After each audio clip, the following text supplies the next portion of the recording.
It is our hope that what we have been doing here will have impact and effect and bear results back in all of the places where we're serving and working.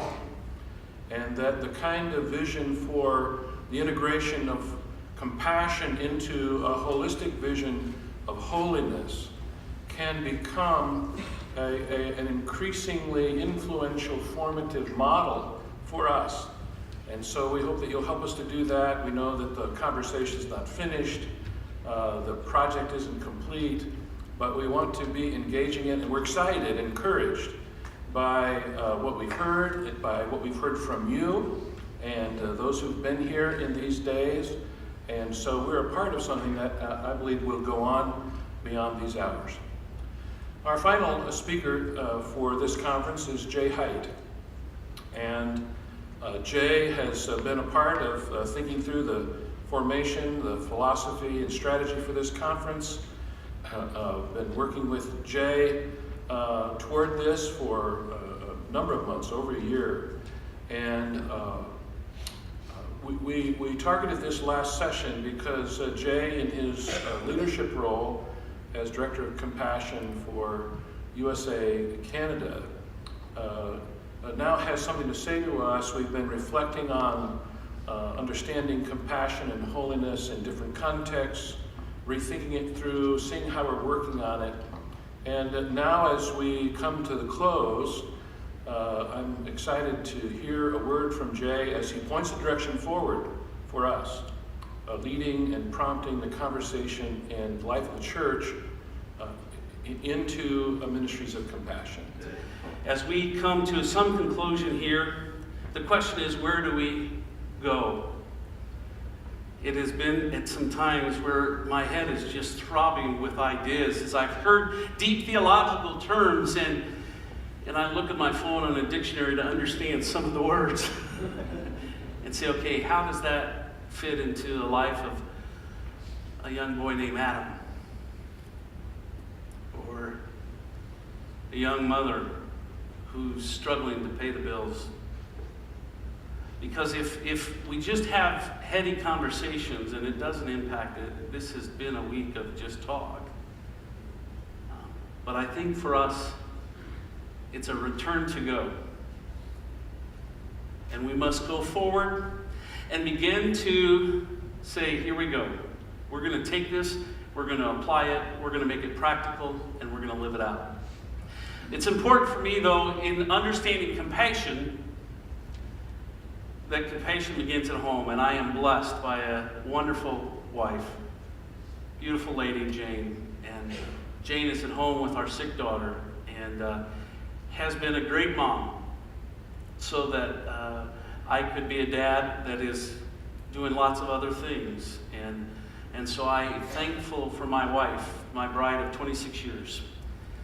I'm thankful for my son Jeremy, and who will lead in ways that I'll never be able to lead, who only knows the city. And his bride and my newest daughter, Ritu, who is an inspiration to me and is an answer to prayer. For those of you who are parents who have prayed for our children's mates, God surpassed my expectation in giving Ritu to our family. My daughter Jenna, who's a junior here and is incredibly gifted at making me laugh, but is a wonderful leader in her ministry to kids, an important part of being the hands and feet of Christ. And my youngest Jill, who's sick but is headed into missions, answering a call this year, will head off to college this fall. I'm blessed by a family. I am blessed that we have a college called Olivet Nazarene University, where my two older kids, Jeremy met his wife, my daughter has met her very serious boyfriend, and who have seen them grow in their time here. And so I'm thankful for Olivet Nazarene University and the important work that they're doing. I am thankful to friends like Tom and Dean, Ryan, who have the privilege of serving with, Alan, who serves as leadership of the board of our ministry, and so many others who make it possible, because we are a people needing connection. We are not in this alone. And Tom, who's done a great job, could not have done this alone. Dean blazed a way and a path so that we could continue to grow the ministry, and those who I serve with now and my family. We are created for community, and compassion starts at home. And I'm sure I could have done better over the years, but I am blessed by a family who supports and embraces this important work that compassion is what we do. It is who we are. It is not something we do Saturday afternoon. I'm blessed to have parents who model it for me and families who do it with me. And so thank you. Let me talk to you for a moment as we embrace our heritage and understand what it is about compassion and holiness. And I have to tell you, it's a bit intimidating. There is no doctor in front of my name. I just see one a lot because I'm clumsy. And so as I talk, I try to look at terms and things that are very practical. So if we look at John 4 and 5, I want us to take a moment to look in that, in the compassion of Christ. And so in John 4, we see Jesus going to the woman at the well, right? And what does it say at the beginning of that? It said Jesus had to go. A Jew never had to go to Samaria. So thinking in my simple terms, a double dip ice cream cone, the cone is Jerusalem, Samaria is the first dip, and Judea is the top dip. The Jews went all the way around that first dip. There was no reason for a Jew to go to Samaria. And I would contend to you that Jesus was commanded by his Father to go to a broken woman. Now, isn't it interesting? He says to her, "Oh, woman, can I get some water?" You know, that conversation. And he begins to tell her all about herself. And she says, "Well, you know everything about me." And he goes, "Yeah, what about your husband?" She said, "Well, yeah, I've got a husband." And he goes, "Yeah, I know. You've been married 5 times, and the guy you're with isn't your husband." Try that evangelism tool at Starbucks. Just go up to a random person and say, "You know what? I really think you're living in sin. You've been living in sin. You've been sinful your whole life. See what happens. See how cappuccino feels on top of your head." And so I wonder, because we would not say, going up to someone and saying, "You're a sinner and you've been living in sin a long time," that idea as a compassionate idea. But I want to tell you, it was the most compassionate thing he did, because we have folks who the world has broken, their life choices have damaged them, and they bought a lie that God could never love them. And so Jesus had to say, "Get this out of the way. Yeah, I know you're a sinner, but guess what? I love you." The most compassionate thing he could say is, "I embrace you in your brokenness." And compassion, and what Christ models for us, is he had to go to broken people and embrace them in their brokenness. He didn't give her a list of what she had to do. He first embraced her and said, "I know all about you, and I love you." Isn't it great? In Romans it says, "While we are yet sinners, Christ died for us." Do we believe that? And then it means not just personal, but for others. And he wants us to go to neglected areas of the city. We've heard that somewhere before. To forbidden places and embrace broken people. The society has written them off. Matter of fact, she was there in the middle of the day because no other woman wanted to be around her. I want to tell you, my God goes to places that he's not supposed to. And he embraces people that he's not supposed to. And he tells people who society says, I don't love, that I love you. I think that's compassion.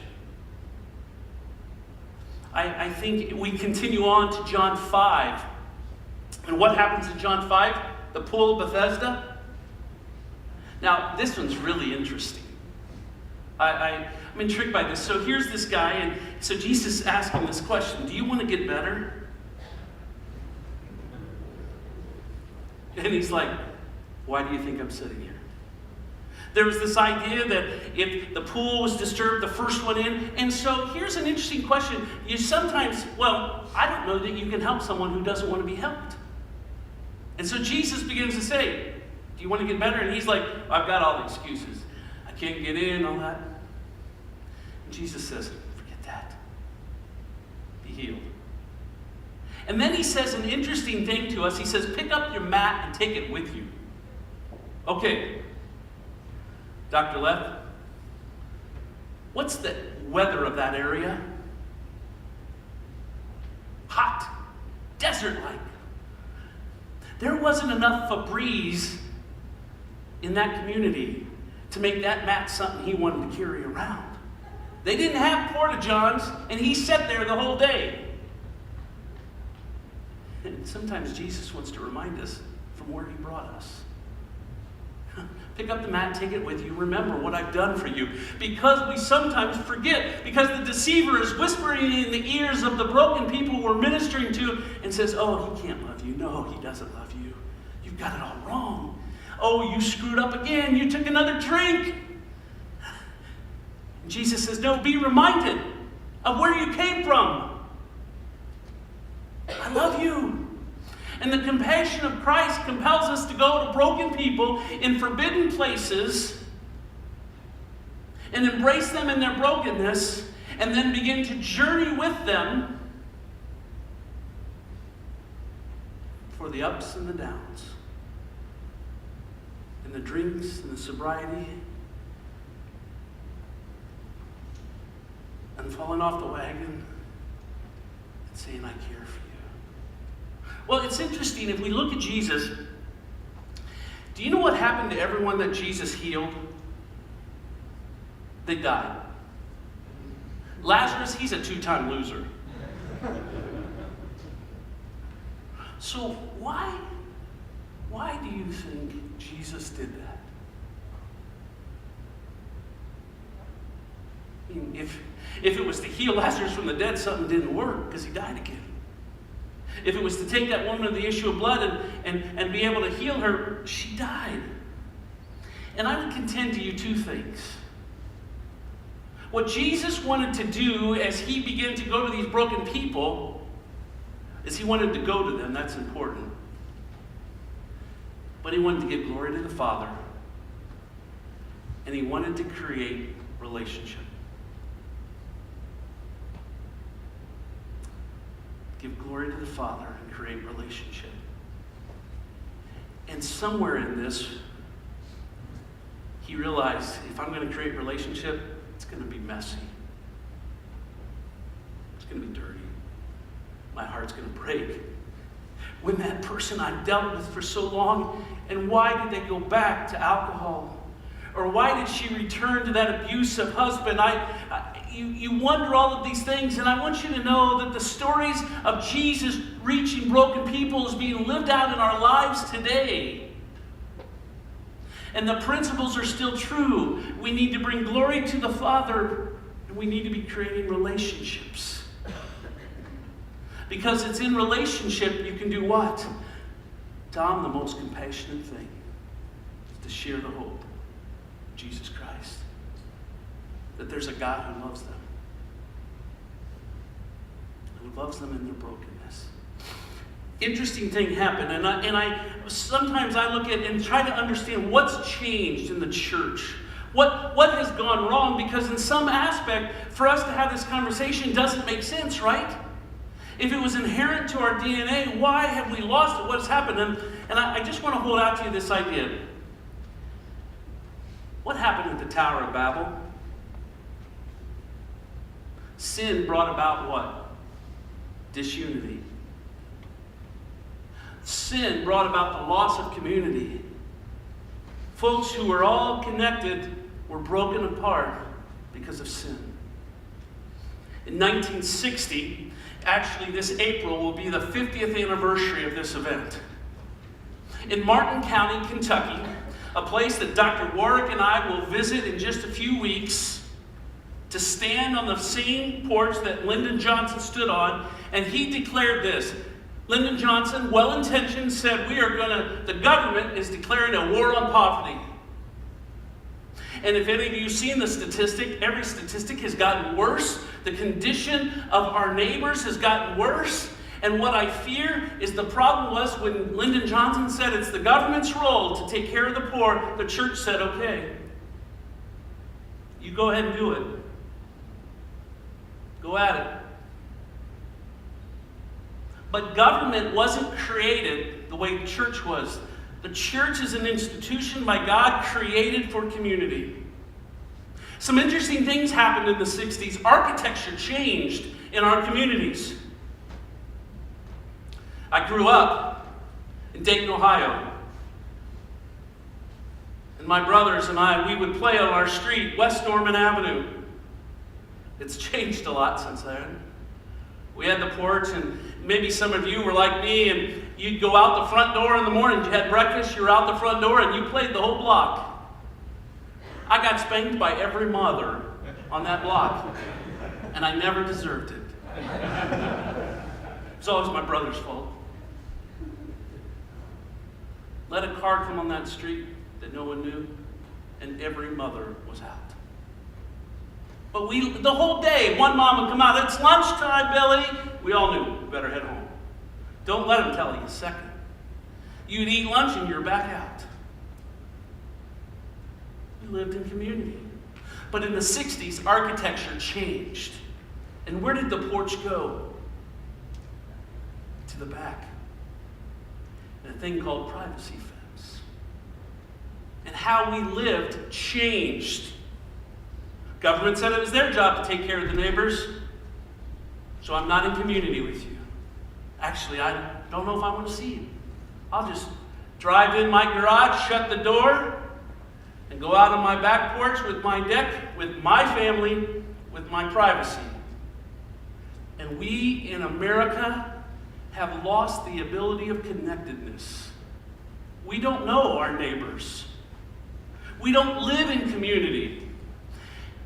Robert Putnam wrote a book called Bowling Alone.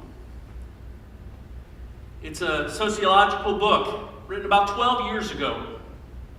And in it, he studies all of the different organizations since the 60s, and every major group, PTAs, NAACP, churches, Republican, Democrat parties, all of the memberships have dropped since 1960.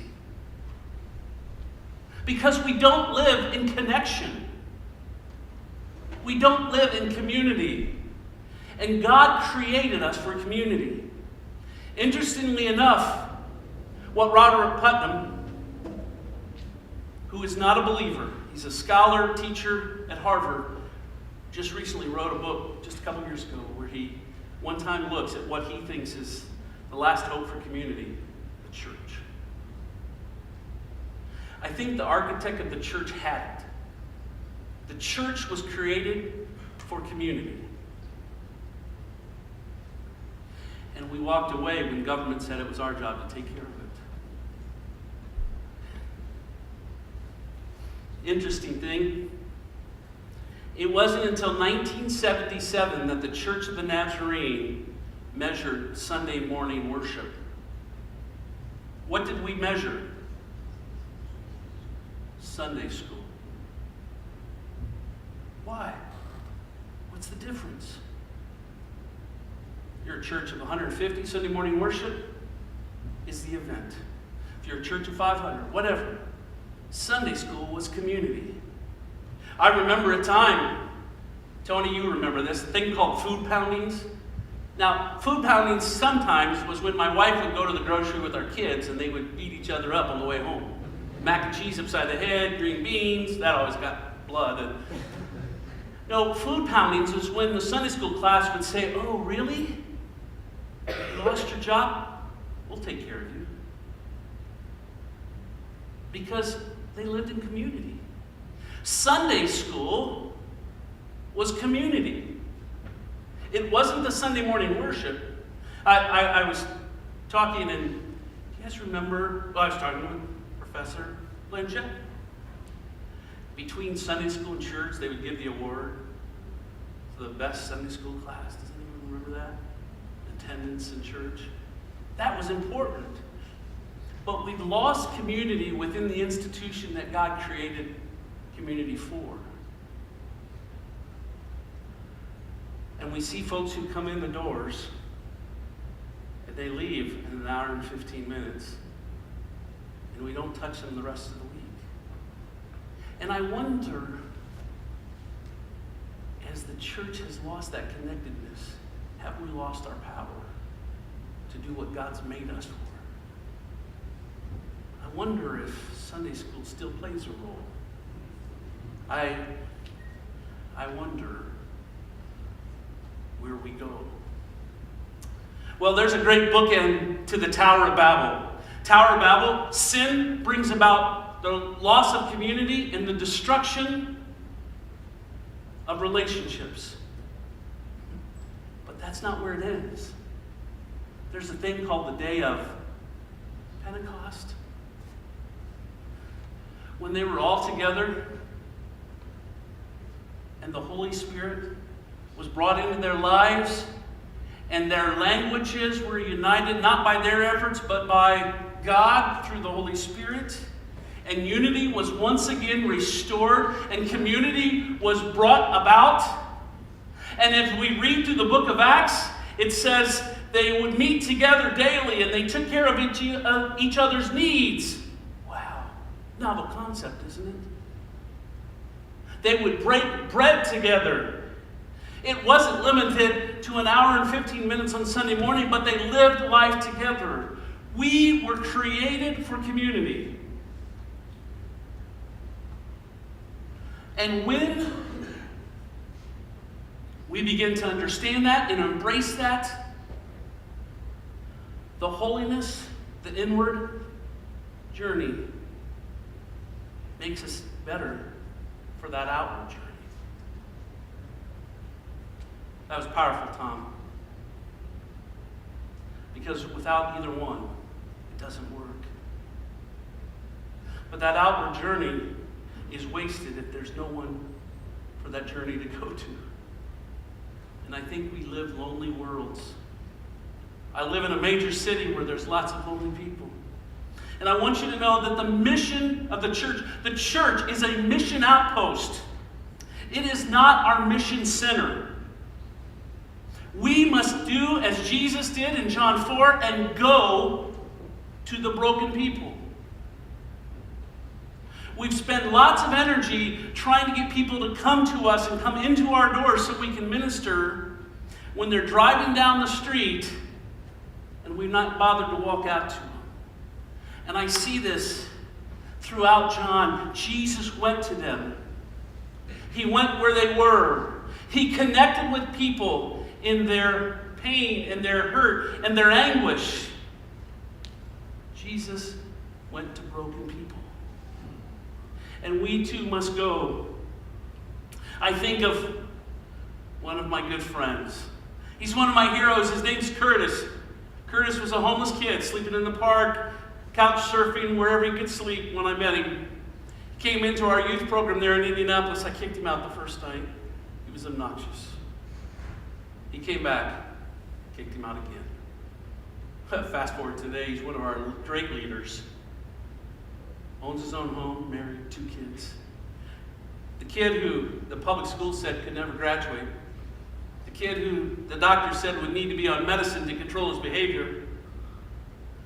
Went to college, graduated cum laude. And in the very neighborhood where he terrorized, he brings the hope of Jesus Christ. I was driving him to college. There wasn't a lot of colleges that were excited for him. He went to a small Christian school in Parkersburg, West Virginia, and I was driving him to school. And he had a friend, and I'm excited to say this friend has periodically just started coming back to church, but about 11 years later. He said, why are you here? Why am I taking you to college? And why is your friend not? He said, oh, Jay, I gave up on myself. But there were so many people at Shepherd who didn't. I couldn't let them down.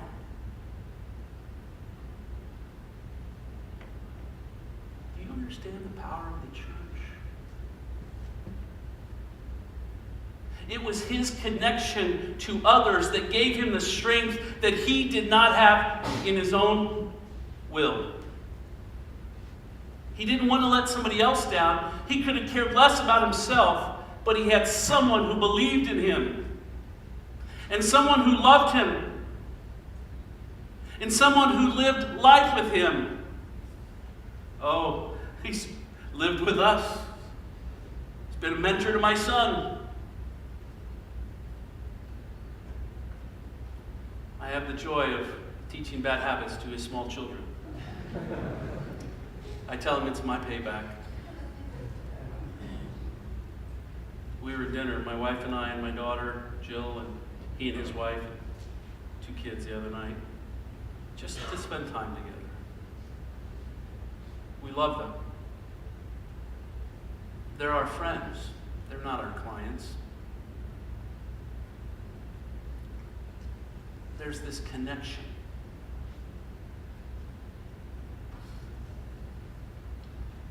We individually were created for connection, and the church was created to be a connector. I just wonder if I gave you all a bunch of Legos. If I gave you each 5 Legos, what could you do with them? Not much. But if I gave you 5 Legos each and said, I want this section to build something, and this section to build something, could you build something much bigger? Yeah. We were created to together build cathedrals in the lives of broken people. In the cathedral of Milan, Italy, it took 4 generations for them to build it. And the first generation hauled rocks and planted trees. They were faithful to the task so that the 4th generation could harvest the tree and finish the cathedral. We were created to build cathedrals, to plant trees, to haul rocks, to connect with broken people. Dr. Smith and I were talking last night, and he said something interesting about Dr. Brzee. He said Dr. Brzee was interested in helping poor people, but he really wanted to get them organized into churches. And I smiled.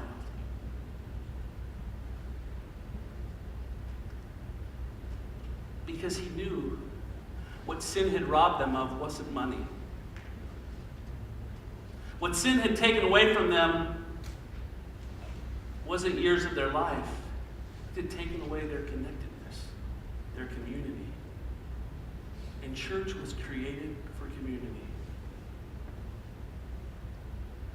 Dr. Brzee got it.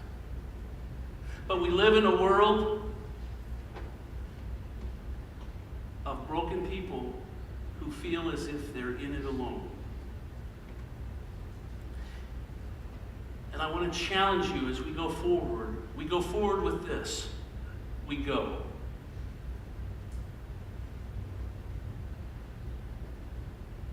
We connect. And we love.